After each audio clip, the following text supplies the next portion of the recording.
You know, there are American heroes who don't like this idea. Neil Armstrong, Gene Cernan have both testified against commercial spaceflight in the way that you're developing it, and I wonder what you think of that. I was very sad to see that, because those guys are, those guys are heroes of mine, so it's really tough. I wish they would come and visit and see the hardware that we're doing here. And I think that would change their mind. They inspired you to do this, didn't they? Yes. And to see them casting stones in your direction. It's difficult. I mean, I should say that, when I was a kid, I didn't really have any grand designs. I mean, the reason I started programming computers was because I like computer games. And I play lots of computer games, and I learned that if I wrote software and sold it, then I could get more money and buy better computers.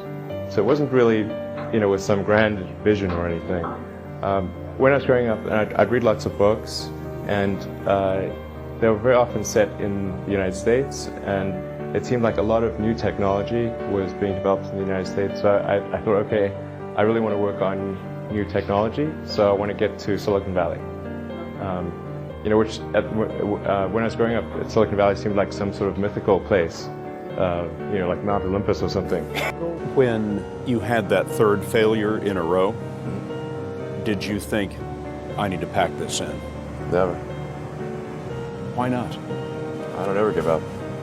When I was young, I didn't really know what I was going to do when I got older. People kept asking me, but then eventually I thought that the idea of inventing things would be really cool.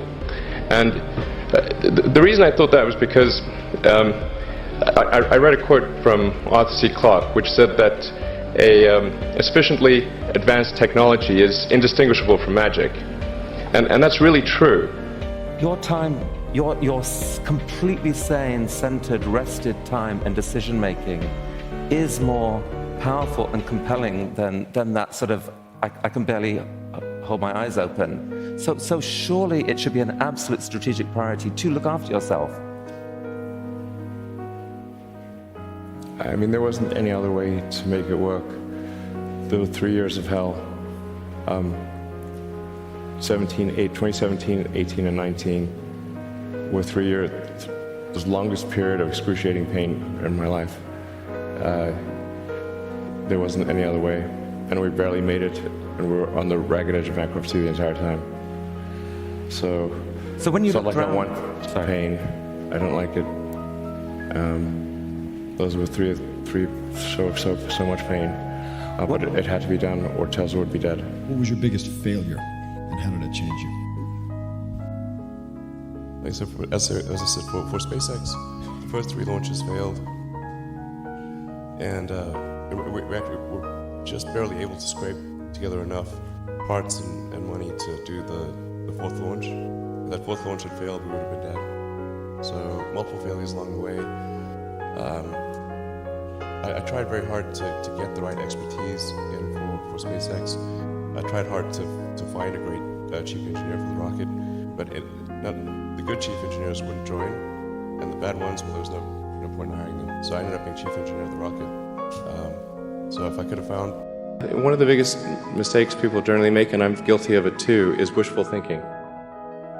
Like you want something to be true, even if it isn't true.